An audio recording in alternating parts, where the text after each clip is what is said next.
نحمده ونستعینه ونصلی ونسلم علی رسولہ الکریم اما بعد فاعوذ باللہ من الشیطان الرجیم بسم اللہ الرحمن الرحیم وما ابرئ نفسی ان النفس لامارۃ بالسوء الا ما رحم ربی۔ ان آیات مبارکہ سے 13ویں پارے کی ابتدا ہوتی ہے۔ شروع کرنے سے پہلے گزارش ہے کہ اپنے موبائل کی اسکرین کو فل کر لیجئے تاکہ مکمل صفحہ نظر آ سکے۔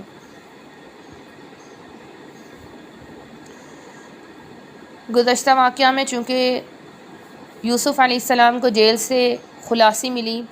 اور جتنے بھی ان پر بے بنیاد الزامات تھے ان کی برات ہو گئی، یعنی ان کو بے گناہ قرار دے کر آزاد کر دیا گیا۔ تو چونکہ بادشاہ کی جانب سے ایک بہت بڑا عمل تھا کہ وہ بے گناہ ثابت ہوئے، تو اس پر عاجزی کرتے ہوئے فرمایا کہ وما ابرئ نفسی ان النفس لامارۃ بالسوء، کہ میں خود کو بھی بری قرار نہیں دیتا کیونکہ نفس امارہ جو ہے وہ ہمیشہ برائی ہی کا حکم دیتا ہے۔ الا ما رحم ربی، لیکن جس کے اوپر رب کا رحم ہو جائے تو وہ اس نفس کے شر سے اور اس کے چنگل سے بچ سکتا ہے۔ ان ربی غفور الرحیم، اللہ تعالیٰ بخشنے والے مہربان ہے کہ اللہ تعالیٰ انسانوں کے لیے یہی چاہتے ہیں کہ وہ گناہوں سے بچا رہے، نفس کی خواہشات کے پیچھے نہ چلے۔ وقال الملک ائتونی بہ، بادشاہ نے کہا کہ ان کو لے کر آؤ۔ فلما کلمہ، جب ان سے بات کی تو یعنی جب بادشاہ کو معلوم ہوا کہ یوسف علیہ السلام نے خواب کی تعبیر بھی بتائی اور جو آنے والی پریشانی ہے اس کا حل بھی بتایا، تو بادشاہ نے ان کو اپنے پاس بلایا اور ان کو خصوصی مرتبہ جو ہے وہ عطا کر دیا۔ قال اجعلنی علی خزائن الارض، یہاں پر یوسف علیہ السلام نے فرمایا کہ مجھے خزانچی بنا دیا جائے۔ تو یہاں پر یہ سوال پیش آتا ہے کہ انہوں نے عہدہ کیوں طلب کیا جبکہ حدیث مبارکہ میں عہدہ طلب کرنے کی ممانعت آئی ہے؟ تو اس کی وجہ یہ تھی کہ جو حالات تھے، بادشاہ چونکہ کافر تھا اور اس کی جو وزیر وغیرہ تھے وہ بھی غیر مسلم تھے، تو اور ایک اتنا طوفانی قحط آنے والا تھا جس کی یوسف علیہ السلام کو اللہ رب العزت نے خبر دے دی تھی بادشاہ کے خواب کے ذریعہ۔ تو اگر یوسف علیہ السلام ایسا نہ کرتے، یہ تدبیر اختیار نہ کرتے، تو ممکن ہے کہ بادشاہ اور اس کے مشیر وغیرہ ظلم کرتے، جس کی وجہ سے بہت سی خلق خدا کا نقصان ہوتا اور بہت سے لوگ بھوکے مر جاتے۔ تو اس صورت میں یوسف علیہ السلام کا اپنے لیے عہدہ طلب کرنا عوام کے فائدے کے لیے تھا، اور ایسی صورتحال میں بعض دفعہ ضروری ہو جاتا ہے کہ اگر نااہلوں کے ہاتھ چلا جائے گا تو پھر ان سے پوچھو گی۔ اور یہ سوال کہ یوسف علیہ السلام نے کافر کے ہاں ملازمت کی، تو ایک قول یہ آتا ہے کہ یہ بادشاہ جو تھا قوم اعمال کا تھا، اس کا نام ریان بن اسید تھا، اور بعد میں یہ یوسف علیہ السلام پر اسلام لے آیا تھا، ان کی تصدیق کر دی تھی نبوت کی۔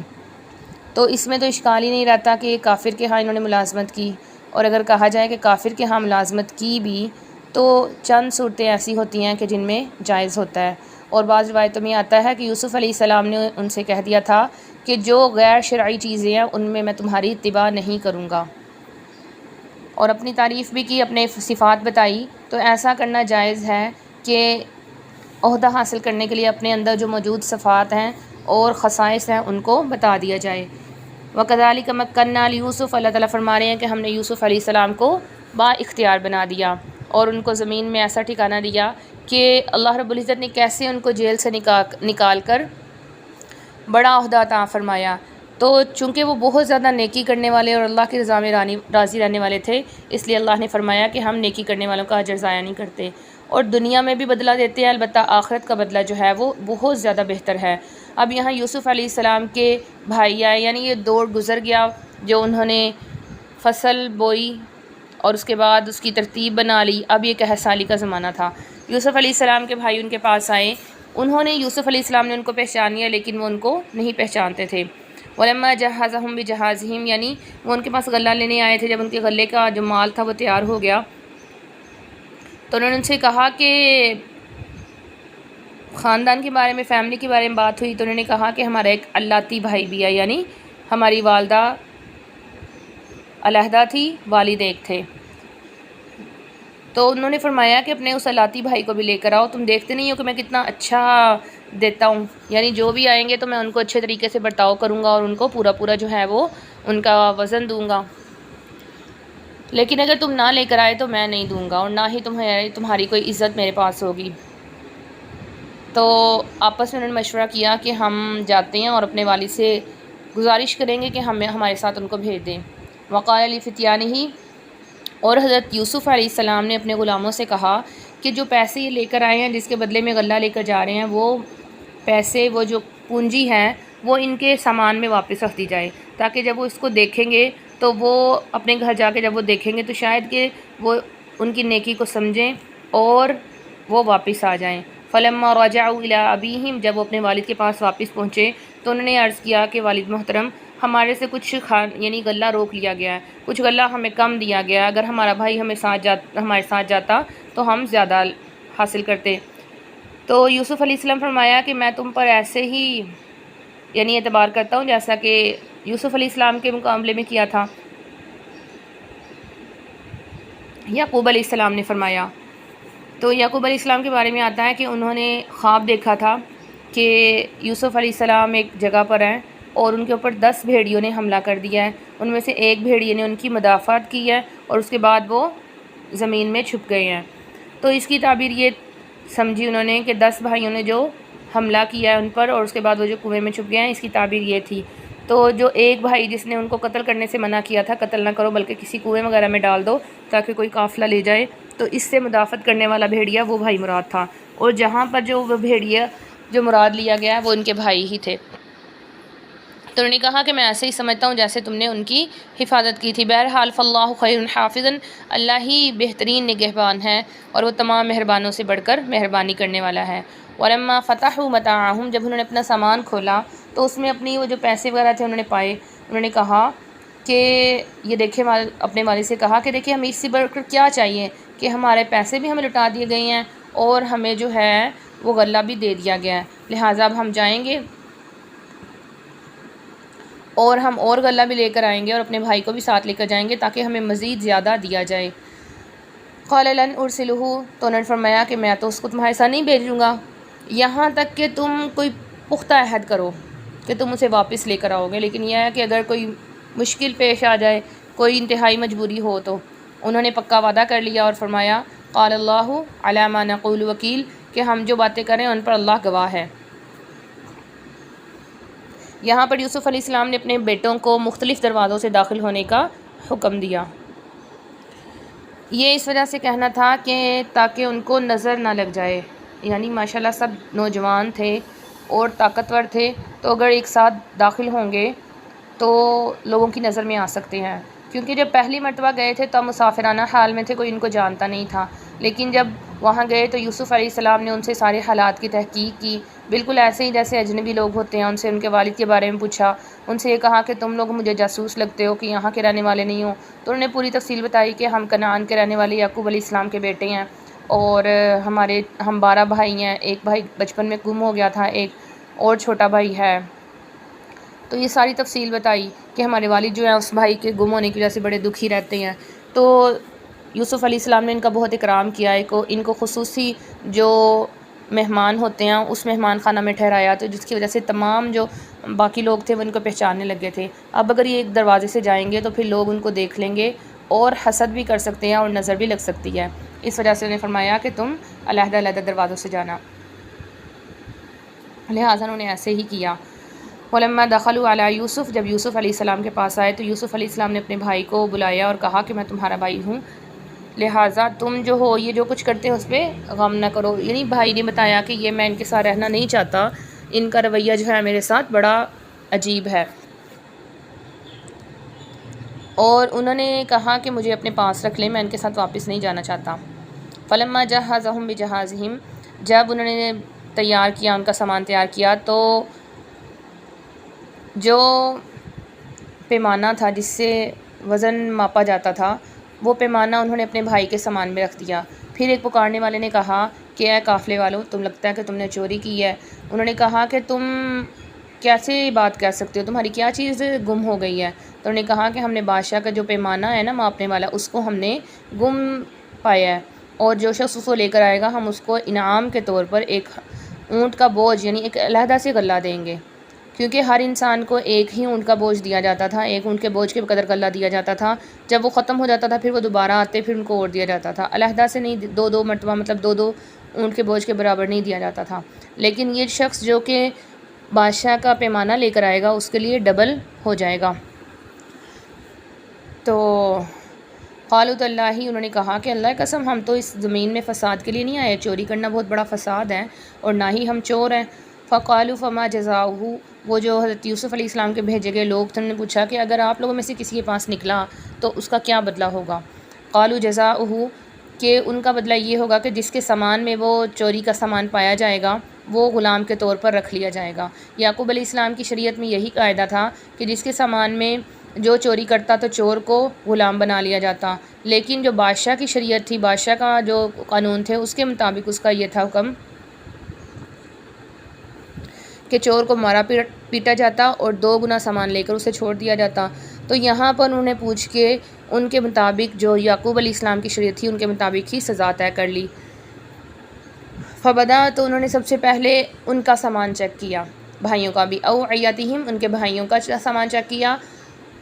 بنیامین کے سامان سے پہلے۔ پھر جب بنیامین کے سامان کو کھولا تو اس میں سے وہ برتن نکل آیا، تو فرماتے ہیں کذالک کدنا لیوسف، اللہ تعالیٰ فرما رہے ہیں کہ ہم نے یوسف علیہ السلام کے لیے ایسی تدبیر بنائی کہ وہ بادشاہ کے مذہب کے مطابق تو اپنے بھائی کو اپنے پاس نہیں رکھ سکتے تھے، لیکن اللہ تعالیٰ نے ایسی ترتیب بنا دی کہ آپ اپنے بھائی کو رکھ سکتے تھے۔ لہٰذا اللہ تعالیٰ نے درجات کو بہت ترتیب سے رکھا ہے، بعض کے بلند ہیں اور ہر جاننے والے سے بڑھ کر ایک جاننے والا موجود ہوتا ہے۔ اب انہوں نے کہا ان یسرق فقد سرق اخ لہ، کہ اگر یہ اس نے چوری کی ہے تو اس کا بھائی بھی چور تھا۔ اب انہیں اتنا غصہ آ گیا کہ یہ اس نے ایسے کیسے حرکت کی ہے، تو بھائی سے مراد یوسف علیہ السلام ہے، اور ان کا اوپر الزام ہی لگایا گیا تھا، اور بھائی اس کو اچھے سے جانتے ہیں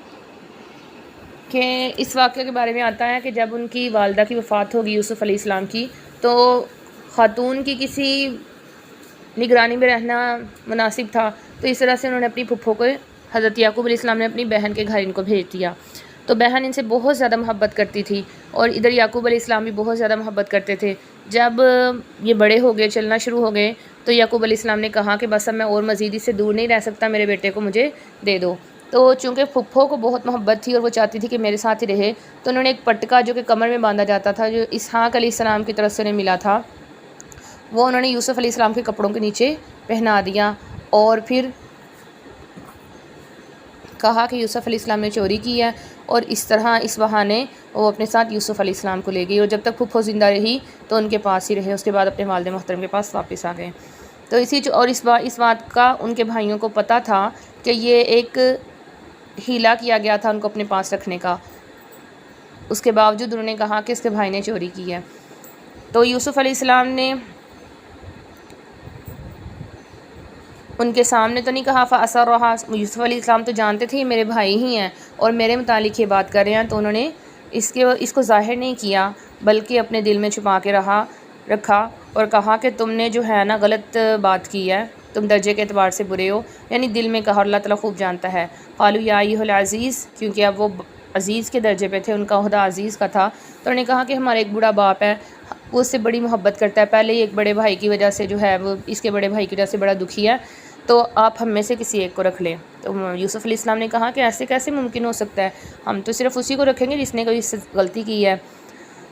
لیکن جب انہوں نے نہ دیکھا کہ یہ یوسف علیہ السلام نہیں مان رہے، تو وہ سائڈ پہ ہو گئے، آپس میں گفتگو کرنے لگے، تو ان کے بڑے بھائی نے کہا، یہودا نے کہا کہ تم جانتے ہو کہ ہمارے والد جو ہیں کتنے ضعیف ہیں اور ہم ان سے پختہ عہد لے کر آئے تھے، تو ہم کیسے ان کا سامنا کر سکتے ہیں جبکہ ہم پہلے بھی یوسف کے معاملے میں بڑی کمی کر چکے ہیں۔ تو انہوں نے کہا کہ میں تو یہیں پہ رہوں گا، میں واپس نہیں جانے لگا، یہاں تک کہ یا تو یعنی میرے والد مجھے اجازت دے دیں یا اللہ تعالیٰ میرے بارے میں فیصلہ کر دیں، یعنی مرنے تک جو ہے میں نہیں جاؤں گا واپس۔ ارجعوا الی ابیکم، اپنے والد کے پاس جاؤ اور ساری تفصیل جو ہے وہ بتا دو۔ اب وہ والدہ کے پاس واپس آئے اور انہوں نے بتایا کہ آپ کو یقین نہیں آتا ہم پہ تو اس بستی والوں سے پوچھ لیں جس میں ہم تھے، اس قافلے والے سے پوچھ لیں جو ہمارے ساتھ آیا ہے، تو ہم تو سچ بول رہے ہیں۔ تو یعقوب علیہ السلام نے کہا کہ ٹھیک ہے، تم لوگوں نے ایک بات بنا لی ہے تو اب میں صبر کروں گا، ممکن ہے کہ اللہ تعالیٰ ان سب کو میرے پاس لے آئے، یعنی یوسف علیہ السلام، ان کے بڑے بھائی اور بنیامین۔ وَتَوَلَّىٰ عَنْهُمْ وَقَالَ يَا أَسْفَىٰ عَلَىٰ يُوسُف۔ اب وہ ان سے پھرے تو آتا ہے کہ اس وقت ان کو یوسف علیہ السلام کی اور بھی زیادہ یاد آئی، اور بھی زیادہ ان کو شدت سے ان کی یاد آئی، اور فرمایا کہ وہ روتے ان کی آنکھیں جو ہیں وہ نابینا ہو گئی تھی اور وہ غم کے گھونٹ پڑتے تھے۔ اب انہوں نے اپنے بیٹوں سے کہا کہ ایسا کرو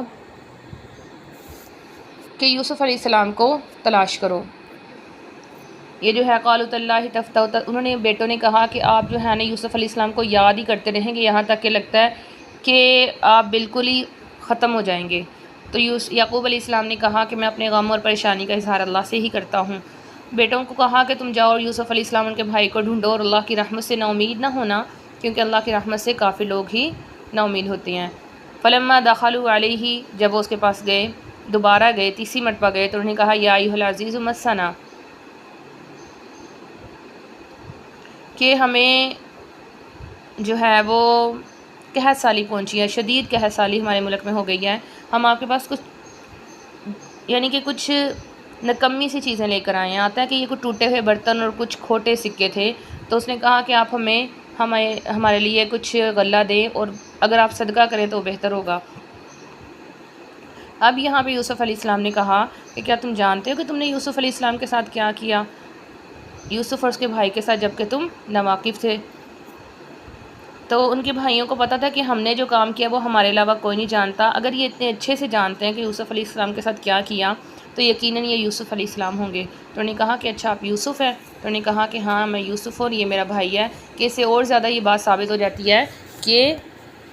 یوسف ہی ہیں۔ قد من اللہ علینا، اللہ نے ہم پر احسان فرما دیا ہے، جو شخص تقوی اختیار کرتا ہے اور صبر کرتا ہے تو اللہ تعالیٰ نیکی کرنے والوں کے اجر کو ضائع نہیں کرتا۔ تو اب بھائیوں نے بھی مان لیا کہ تقی اللہ تعالیٰ نے چاہے ہم نے آپ کو کنویں میں گرایا، چاہے جتنے برے ہم نے والد سے دور کرنے کی کوشش کی، لیکن والد آپ کی محبت میں ہی روتے رہے، اور اللہ رب العزت نے ہمیں دکھا دیا کہ اللہ نے آپ کو ہم پر بڑا مرتبہ دیا ہے۔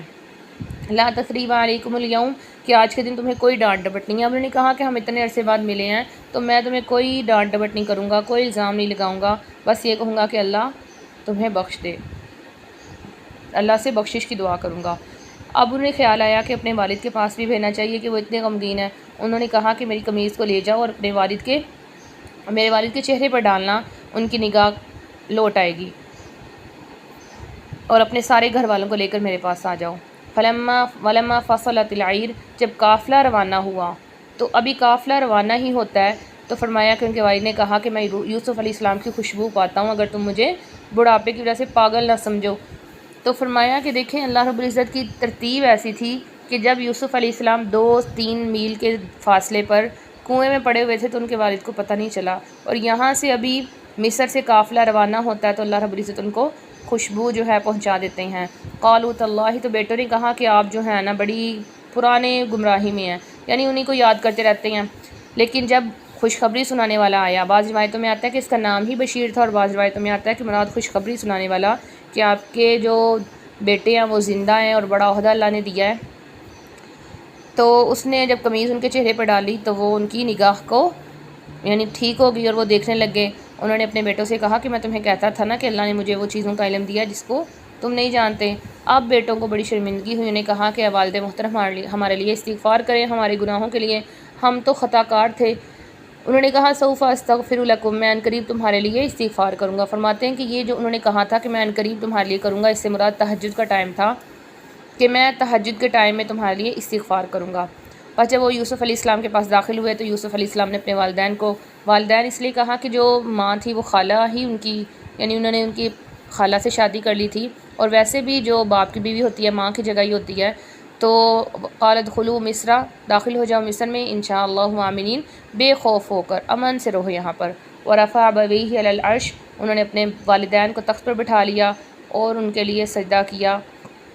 یعنی والدین نے بھی اور بھائیوں نے بھی۔ تو اب یہاں یوسف علیہ السلام نے کہا کہ والد محترم یہ میرے خواب کی تعبیر ہے جو میں نے دیکھا تھا، میرے رب نے مجھے اچھی جگہ پر پہنچا دیا ہے اور مجھے جیل سے نکالا اور آپ سب کو بھی لے کر آ گیا ہے، اور جو شیطان کا جو وسوسہ تھا اور شیطان کی کوشش تھی اس کو بھی اللہ تعالیٰ نے ختم فرما دیا ہے۔ تو آتا ہے کہ اس دوران یہ جو ٹائم تھا اس میں 40 سال لگے، کسی خواب کی تعبیر کے پورا ہونے میں 40 سال بھی لگ سکتے ہیں۔ ربک قد آتیتنی من الملک، اللہ تعالیٰ نے مجھے بادشاہت بھی دے دی، خوابوں کی تعبیر کا علم بھی دے دیا۔ اللہ رب العزت کے لیے کچھ بھی مشکل نہیں ہے، وہ زمین آسمان کا پیدا کرنے والا ہے۔ یہ غیب کی خبریں ہیں جن کو ہم آپ کی طرف وحی کرتے ہیں۔ وما کنت لدیہم، آپ صلی اللہ علیہ وسلم کے پاس نہیں تھے، یعنی آپ صلی اللہ علیہ وسلم کو تسلی دی جا رہی ہے کہ اہل مکہ جو آپ کو تکلیف پہنچاتے ہیں، تو یوسف علیہ السلام کے بھائیوں نے بھی تکلیف پہنچائی تھی، لیکن آخرکار یوسف علیہ السلام کو ان پر غالب کر دیا۔ اسی طرح عنقریب آپ صلی اللہ علیہ وسلم بھی مکہ میں غالب ہو کر جائیں گے، جس کا کچھ ہی عرصے بعد 10 رمضان المبارک کو جو ہے وہ نظر آیا کہ آپ صلی اللہ علیہ وسلم مکہ مکرمہ میں داخل ہوئے اور وہاں پر جا کے آپ نے یہی الفاظ ان کو کہے کہ لا تثریب علیکم اليوم، کہ جیسے یوسف علیہ السلام نے اپنے بھائیوں کو معاف کر دیا تھا، میں بھی تمہیں معاف کر دیتا ہوں، کوئی الزام نہیں لگاتا۔ وما اکثر الناس، اور اکثر لوگ یقین نہیں کرتے اگرچہ آپ ان کے ایمان پر کتنے ہی حریص ہوں، اور کتنی ہی آیات جو ہے نشانیاں اللہ تعالیٰ کی زمین آسمان میں ہیں جن کو یہ دیکھتے ہیں لیکن ان سے اعراض کر لیتے ہیں۔ اور فرمایا وما یؤمن اکثرهم باللہ الا وهم مشرکون، کہ اکثر لوگ، اکثریت جو ہیں وہ اللہ پر ایمان لانے والے نہیں ہیں، اکثریت مشرکین کی ہے۔ افا امینو، کیا وہ اس بات سے بے خوف ہو گئے ہیں کہ اللہ کا عذاب آ جائے یا قیامت آ جائے۔ آگے آپ صلی اللہ علیہ وسلم کو بتا دیا کہ آپ اپنی دعوت کا جو طریقہ ہے اس کو جاری رکھیے، کہ میں جو ہے بغیر ایسے ہی کوئی بات نہیں کرتا، بلکہ بصیرت کے ساتھ اللہ کے راستے کی طرف بلاتا ہوں۔ میں بھی اور جو شخص میری اتباع کرے گا اللہ پاک ہے اور میں مشرکین میں سے نہیں ہوں۔ اللہ رب العزت فرما رہے ہیں کہ جس بھی رسول کو بھیجا ہم نے ان کی طرف وحی کی کہ وہ بستی والوں کو نصیحت کریں،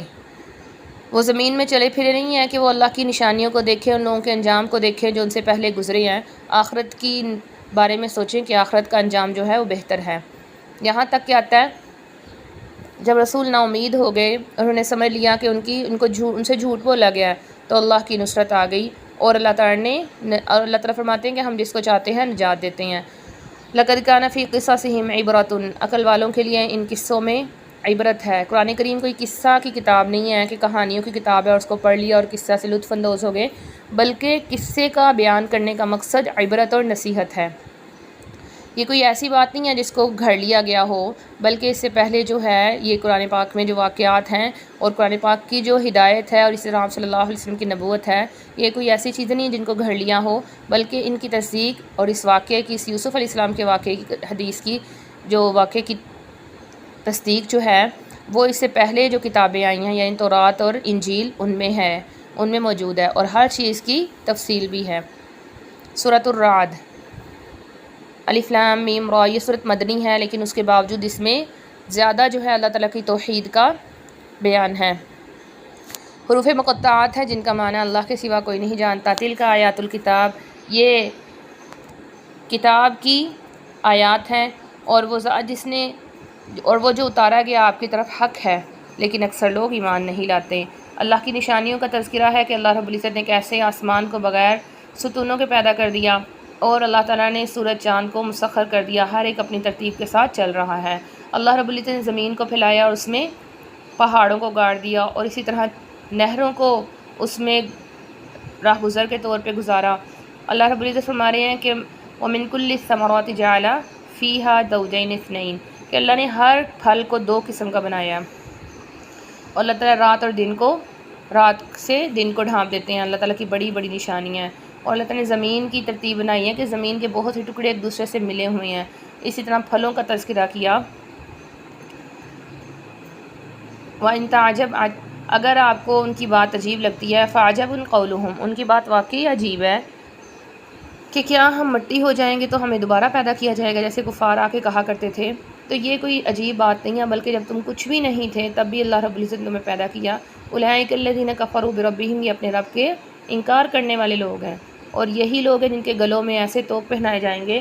اور وہ آگ میں داخل ہوں گے۔ وہ برائی کو بھلائی سے پہلے چاہتے ہیں، اور اللہ رب العزت فرما رہے ہیں کہ اس سے پہلے کی بہت سی مثالیں گزر چکی ہیں، لیکن اللہ لوگوں پر رحم فرماتے ہیں اور ان کو موقع دیتے ہیں۔ وَيَقُولُ الَّذِينَ كَفَرُوا، کافروں نے کہا کہ آپ صلی اللہ علیہ وسلم کے پاس کوئی واضح نشانی کیوں نہیں اترتی، یعنی کہ کوئی آپ صلی اللہ علیہ وسلم آسمان میں سیڑھی لگا کر جائے، وہاں سے کتاب لے کر آئے، یا کوئی فرشتہ آئے. تو آپ سے فرمایا گیا کہ انما انت منذر، آپ صرف ڈرانے والے ہیں. وَلِكُلِّ قَوْمٍ هَادٍ، اور اللہ رب العزت نے ہر قوم کے لیے ایک رہنما کو بھیجا ہے. اللہ رب العزت جانتے ہیں کہ جو اٹھاتی ہے ہر مؤنث، وما تغیض الارحام، اور جو کم کرتے ہیں. یہاں پر اس سے معلوم ہوتا ہے کہ رحم میں جو کچھ بھی ہے اس کو اللہ تعالیٰ جانتے ہیں. اگرچہ آج کل کی سائنس کے حساب سے یہ پتہ چل جاتا ہے کہ بچے کی جنس کیا ہے، لڑکا ہے یا لڑکی ہے، لیکن اس سے زیادہ کا علم آج بھی لوگوں کو نہیں ہے کہ وہ اچھا انسان ہوگا، برا انسان ہوگا، کہاں مرے گا، کتنا جیے گا، کیسے اخلاق ہوں گے. یہ بھی اللہ رب العزت کے علم میں ہے. یہ سارا کا سارا اللہ رب العزت حاضر اور غیب کا جاننے والا ہے. اس کے لیے برابر ہے کہ آپ آہستہ آواز سے بات کریں یا اونچی آواز سے بات کریں. اللہ رب العزت ہر چیز کو جاننے والے ہیں.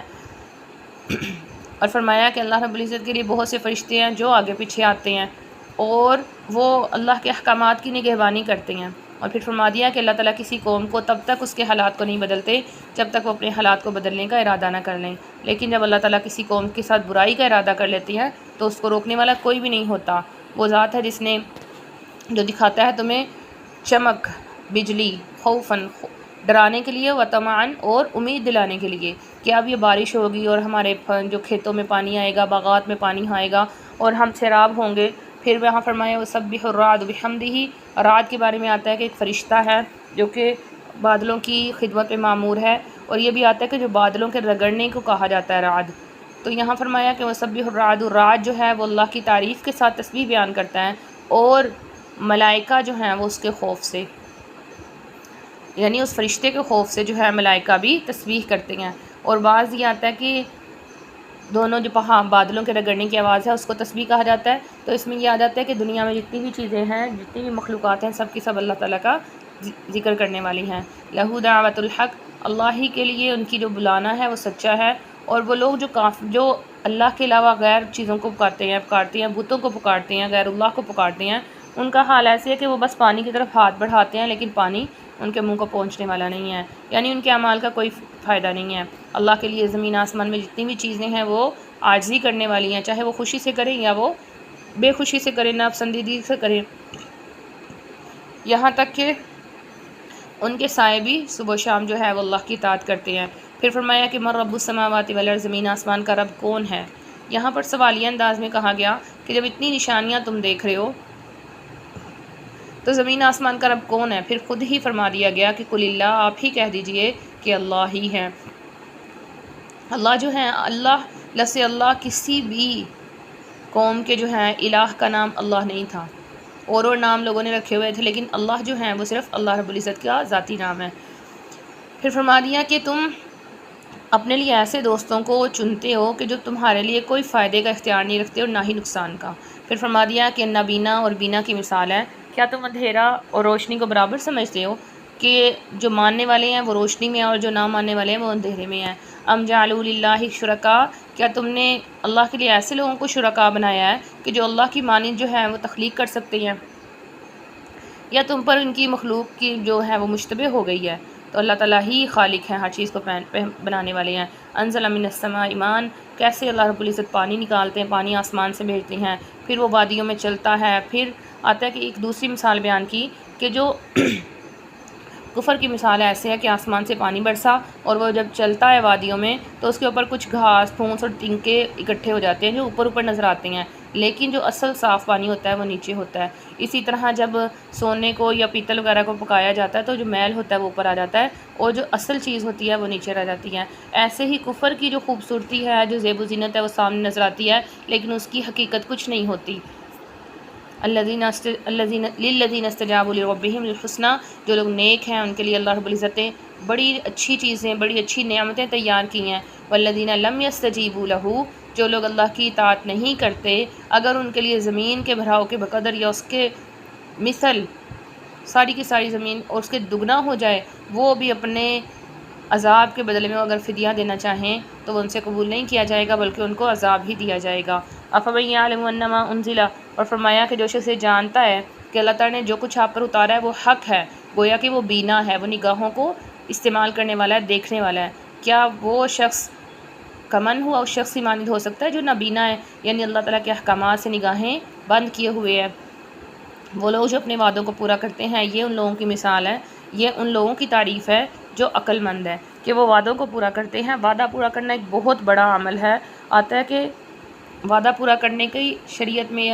بہت تاکید کی گئی ہے، یہاں تک کہا گیا ہے کہ نفاق کی علامتوں میں سے ہے وعدہ کا پورا نہ کرنا، اور وہ عہدوں کو توڑتے نہیں ہیں، صلہ رحمی کرتے ہیں، اپنے رب سے ڈرتے ہیں، اور برے دن یعنی حساب کی برائی سے بھی ڈرتے ہیں کہ ایسا نہ ہو کہ ہم سے سختی سے حساب لیا جائیں۔ اور وہ لوگ صبر کرتے ہیں اس لیے تاکہ ہم اپنے رب کی رضا کو تلاش کر لیں،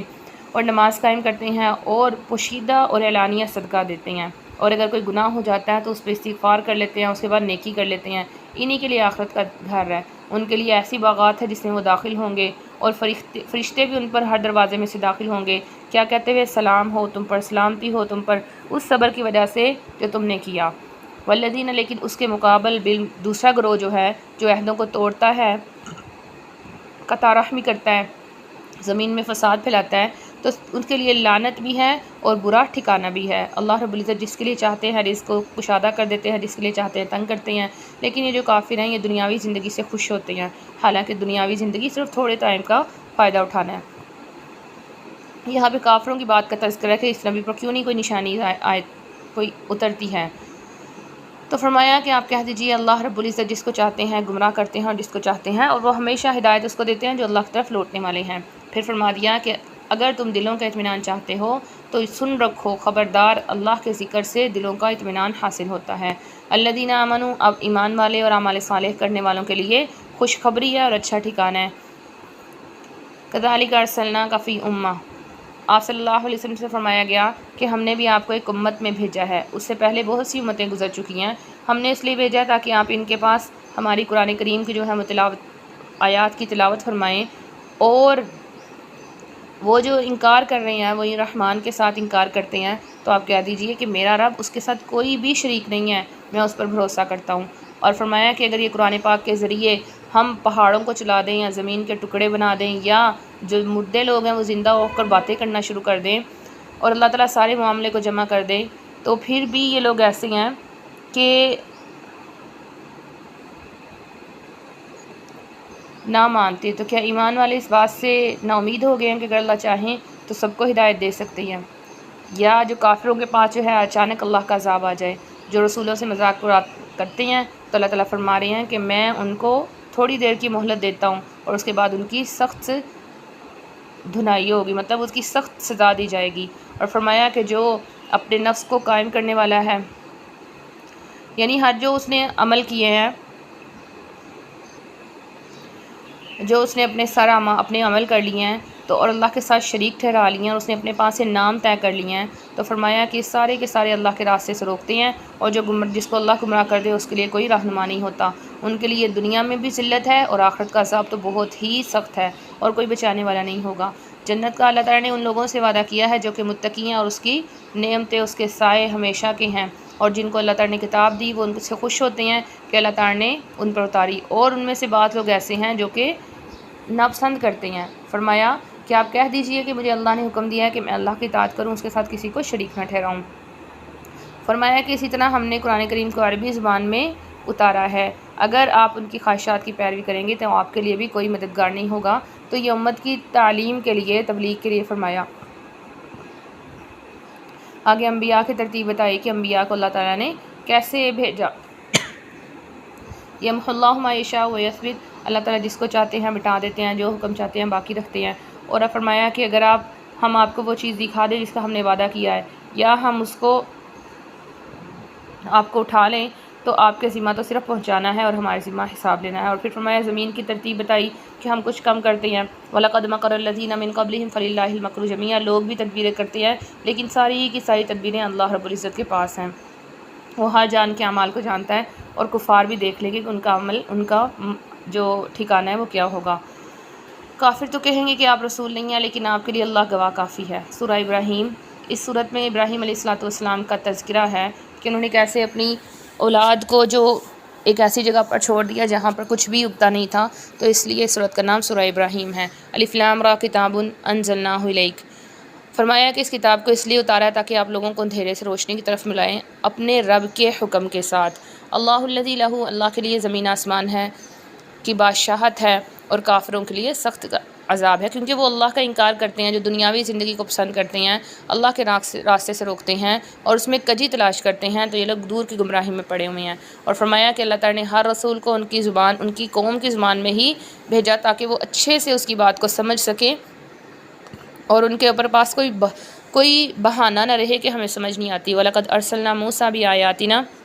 اللہ تعالیٰ نے موسیٰ علیہ السلام کو اپنی نشانیاں دے کر بھیجا، ان اخرج قومک، کہ اپنی قوم کو اندھیروں سے روشنی کی طرف لے کر آئیں۔ اور اللہ تعالیٰ کی جو انعامات ہیں، اللہ تعالیٰ کے جو گزشتہ اقوام کے ساتھ حالات ہیں، ان کے ذریعے ان کو نصیحت کریں۔ جب موسیٰ علیہ السلام نے اپنی قوم سے کہا کہ اللہ کی نعمتوں کو یاد کرو کہ اللہ تعالیٰ نے تمہیں فرعون سے نجات دی اور اللہ کی نعمتوں کا تذکرہ کروایا، تو اور فرمایا کہ تمہارے رب نے تمہیں حکم دیا ہے، یہ امت محمدیہ کے لیے بھی ہے، کہ اگر تم اللہ کا شکر ادا کرو گے تو اللہ اس میں اضافہ فرمائیں گے، لیکن اگر ناشکری کرو گے تو اللہ کا عذاب بہت سخت ہے۔ اور یہ بھی فرمایا موسیٰ علیہ السلام نے کہ اگر تم کفر کرو گے، اور تم نہ صرف بلکہ زمین میں جتنے بھی لوگ ہیں، تو اللہ تعالیٰ کو اس سے کوئی فرق نہیں پڑنے والا۔ اور تمہارے سے پہلی قومیں جو نوح علیہ السلام کی قوم تھی، قوم عاد تھی، سمود تھی، اور جو اس کے بعد بہت سے لوگ آئے، ان کی ساری کی خبریں تمہارے پاس ہیں، اور تم نہیں جانتے کہ اللہ تعالیٰ نے رسولوں کو واضح نشانیاں دے کر بھیجا ہے۔ تو فرمایا کہ اس لیے تم اطاعت کر لو اور شک میں نہ پڑو۔ اور فرمایا رسولوں نے کہا فی اللہ شکن، کہ اللہ کے بارے میں بھی شک کرنا ممکن ہو سکتا ہے، جس نے زمین آسمان کو پیدا کیا ہے۔ اللہ سے دعائیں مانگو، اپنے گناہوں کی بخشش مانگو، اللہ تعالیٰ تمہیں جو ہے وہ ایک وقت مقررہ تک مہلت دیتے ہیں۔ فرمایا ان انتم الا بشر مثلنا، اب انہوں نے کافروں نے کہا، جو کافروں نے ان کی قوم نے کہا، بنی اسرائیل نے، کہ ان انتم الا بشر مثلنا، کہ آپ تو ہماری طرح کے رسول ہیں۔ رسولوں نے جب اپنی اقوام کو دعوت دی تو اقوام نے کہا کہ آپ ہماری طرح رسول ہی ہیں، آپ ہمیں اس بات سے روکتے ہیں کہ ہم اپنے جو اتنے سارے معبود بنائے ہوئے ہیں ان کی عبادت چھوڑ کے ایک اللہ کی عبادت کریں۔ تو ان کے رسولوں نے کہا کہ ہم بے شک رسول ہیں، ہم بے شک انسان ہیں تمہاری طرح، لیکن اللہ نے ہم پر احسان فرما کر ہمیں رسالت کی دولت سے نوازا ہے، اور ہم تمہارے پاس دلیل لے کر آتے ہیں، جو بھی دلیل آتی ہے وہ اللہ کے حکم سے آتی ہیں، اور اللہ ہی پر ایمان والے بھروسہ کرتے ہیں۔ ہمارے لیے جائز نہیں ہے ہمارے لیے کہ ہم اللہ پر بھروسہ نہ کریں، اور کیوں نہ کریں کہ اللہ نے ہمیں ہدایت دی ہے اپنے راستے کی، اور ہم ان تکلیفوں پر صبر کریں گے جو ہمیں پہنچاؤ گے، اور اللہ پر ہم اور تمام جو توکل کرنے والے ہیں اللہ پر بھروسہ کرتے ہیں۔ وقال الذین کفروا لرسلہم، کافروں نے اپنے رسولوں سے کہا لنخرجنکم، ہم تمہیں اپنے علاقوں سے نکال دیں گے یا تم ہمارے مذہب میں شامل ہو جاؤ۔ تو اللہ تعالیٰ نے فرمایا کہ اللہ نے ان کی طرف، ان کے رب نے وحی کی کہ ہم ان ظالموں کو ہلاک کر دیں گے اور ہم آپ کو اس زمین میں آباد کریں گے ان کے بعد، اور یہ اس شخص کے لیے ہے جو میرے سامنے کھڑے ہونے سے اور میری سزا سے ڈرتا ہو۔ واستفتحوا، اللہ جب پیغمبروں نے فیصلہ چاہا تو ہر سرکش کو اللہ رب العزت نے ہلاک کر دیا، اور صرف دنیاوی عذاب نہیں دیا بلکہ اس کے بعد جہنم ہوگا جس میں اس کو پیپ کا کچ لہو پلایا جائے گا، وہ اس کو گھونٹ گھونٹ پیے گا لیکن وہ پینے کے قریب نہیں ہوگا، اس کو ہر جگہ سے موت آتی نظر آئے گی لیکن اس کو موت نہیں آئے گی، اور اس کے بعد بھی بہت سے سخت سخت عذاب ہوں گے۔ اللہ رب العزت تمام مسلمانوں کی حفاظت فرمائے۔ فرمایا کافروں کے اعمال جو ہیں ان کے ایسے ہی ہیں گویا کہ راکھ کا ڈھیر ہوتا ہے، جب ہوا چلتی ہے تو سارا کا سارا اڑ جاتا ہے اور وہاں کچھ بھی نہیں رہتا۔ الم تر ان اللہ خلق السماوات والارض، کیا اللہ تعالیٰ کی مخلوقات پہ غور نہیں کرتے ہیں کہ اللہ تعالیٰ کیسے ان کو لے جاتا ہے اور دوسری مخلوق کو لے جاتا ہے، اور وما ذلک علی اللہ بعزیز، اللہ کے لیے کچھ بھی دشوار نہیں ہے۔ اس بات کا یقین ہونا چاہیے کہ ہم اگر دعائیں نہیں مانگ رہے ہیں، سمجھتے ہیں کہ ہمارے لیے مشکل ہے، تو اس آیت کو ذہن میں رکھیں کہ ہمارے لیے مشکل ہو سکتا ہے، وما ذلک علی اللہ بعزیز، اللہ کے لیے کچھ بھی مشکل نہیں ہے۔ وبرزوا للہ جمیعا، اللہ تعالیٰ کے سامنے جب قیامت کے دن کھڑے ہوں گے تو کمزور لوگ جنہوں نے اطاعت کی ہوگے وہ اپنے بڑے لوگوں سے، متکبروں سے کہیں گے کہ ہم تمہاری پیروی کرنے والے تھے، تو اب کیا ہمارے عذاب میں کچھ تخفیف کرواؤ گے؟ وہ کہیں گے لو ہدانا اللہ، اگر ہم ہدایت یافتہ ہوتے تو تمہیں بھی ہدایت دیتے، اب تم چاہے چیخو پکارو یا صبر کرو، ہم تمہاری کوئی مدد نہیں کر سکتے۔ پھر شیطان بھی کہے گا کہ بے شک اللہ کا وعدہ جو تھا وہ سچا تھا، اور میں نے جو تمہارے سے وعدہ کیا تھا میں تو اس کے خلاف کروں گا۔ میں تو اس کے یعنی میرا وعدہ تو توڑنے کے لیے تھا، میں نے تو اپنے وعدے کے خلاف کیا۔ وما کان لی علیکم، میرے لیے تمہارے پاس کوئی غلبہ نہیں تھا، کوئی اختیار نہیں تھا، میں نے تو صرف تمہیں دعوت دی تھی اور تم نے میری دعوت کو قبول کر لیا۔ اس میں تمہارا قصور ہے کہ تم نے میری دعوت کو کیوں قبول کیا۔ مجھے برا بلا نہ کہو بلکہ خود کو کہو، میں آج کے دن تمہاری کوئی بھی مدد کرنے والا نہیں ہوں اور نہ ہی تم میری مدد کرنے والے ہو، اور تم نے جو مجھے شریک ٹھہرایا تو میں اس کا انکار کرتا ہوں۔ وَأُدْخِلَ الَّذِينَ آمَنُوا وَعَمِلُوا الصَّالِحَاتِ، اب دوسرا طبقہ یعنی ایمان والوں کا تذکرہ فرمایا کہ ایمان والے اور اعمال صالح کرنے والے جنت میں داخل ہوں گے، اور وہاں پر ان کی گفتگو ہوگی سلامتی والی، یعنی ایک دوسرے کو سلام کریں گے، محبت والی اور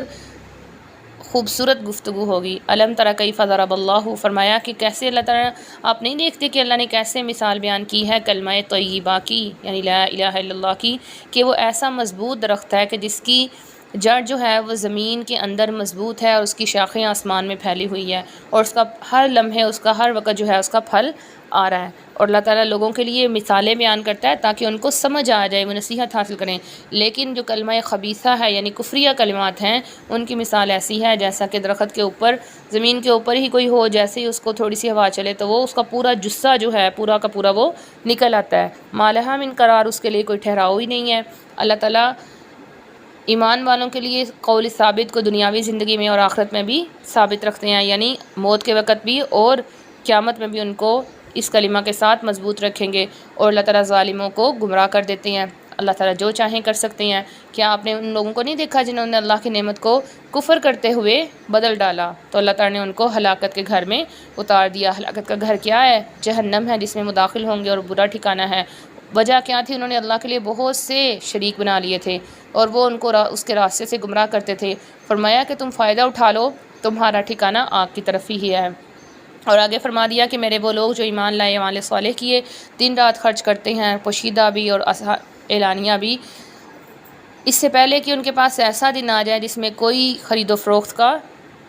فائدہ نہیں ہوگا، ممکن نہیں ہوگا، نہ کوئی دوستی ہوگی، لہٰذا وہ دنیا ہی میں اپنے مال کو خرچ کر کے اس سے فائدہ اٹھا لیتے ہیں۔ حدیث مبارکہ میں آتا ہے کہ انسان کا مال وہی ہے جو اس نے کھا لیا، جو اس نے پہن لیا اور جو اس نے اللہ کے پاس جمع کروا دیا، باقی سب تو وہ رزاق ہے۔ اللہ کی وہ ذات ہے جسے زمین آسمان کو پیدا کیا، آسمان سے پانی نکالا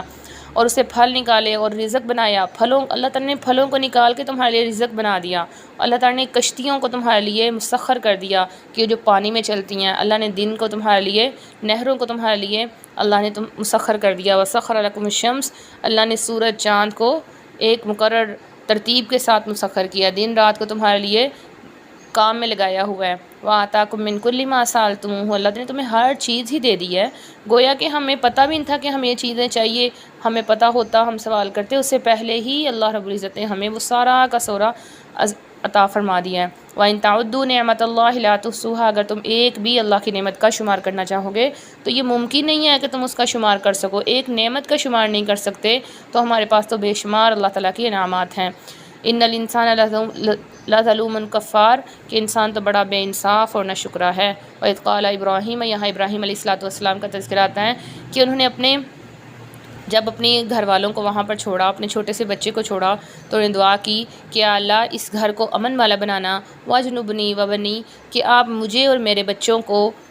بتوں کی عبادت سے محفوظ رکھنا، کہ بتوں نے سارے لوگوں کو بہت سا گمراہ کر دیا ہے۔ جو شخص میری اتباع کرے گا، میری دعوت کو قبول کر لے گا، وہ مجھ سے ہے، اور جو میری نافرمانی کرے گا تو آپ بخشنے والے مہربان ہیں، یعنی اس کا معاملہ آپ کے ساتھ ہے۔ ربنا انی اسکنت من ذریتی یا ارحم الراحمین، اپنے رب کو مخاطب کرتے ہیں کہ اے اللہ، میں اپنی اولاد کو یہاں ایسی بستی میں چھوڑے جا رہا ہوں جہاں پہ کچھ بھی نہیں اگتا، لیکن وہ کہاں پہ ہیں؟ تمہارے اللہ آپ کے گھر، باعزت حرمت والے گھر کے پاس ہے۔ اے اللہ، میں ان کو اس لیے چھوڑ کے جا رہا ہوں تاکہ نماز کو قائم کریں، آپ لوگوں کے دلوں کو ان کی طرف جھکا دیں اور ان کو پھلوں سے رزق دیں تاکہ یہ شکر ادا کریں۔ ربنا انک تعلم ما نخفی، فرمایا کہ اگر رزق کی پریشانی ہوگی تو اعمال میں دل نہیں لگے گا، اس لیے فرمایا کہ ان کو پھلوں سے رزق عطا فرمائے تاکہ یہ شکر کریں، ان کا رزق بھی ان کو آسانی سے ملے تاکہ اعمال میں ان کا دل لگ سکے۔ ربنا انک تعلم ما نخفی وما نعلن، کہ اللہ تو ظاہر پوشیدہ ہر چیز کو جانتا ہے، آپ سے تو زمین آسمان میں کوئی چیز بھی پوشیدہ نہیں ہے۔ تمام تعریفیں اللہ کے لیے ہیں جس نے مجھے بڑھاپے میں اسماعیل اور اسحاق دیے، اور میرا رب تو بہت دعاؤں کو سننے والا ہے۔ آگے دعا کی کہ اے میرے رب مجھے نماز کو قائم کرنے والا بنا دے۔ یہاں پہ ہمیں غور کرنا چاہیے کہ یہ نہیں فرمایا کہ نماز پڑھنے والا بنائے، مقیم، نماز کو قائم کرنے والا بنا دے۔ اللہ کے جو وعدے ہیں نماز کے فضائل میں، کہ جو انسان نماز کا اہتمام کرتا ہے اس کے ساتھ 5 وعدے ہیں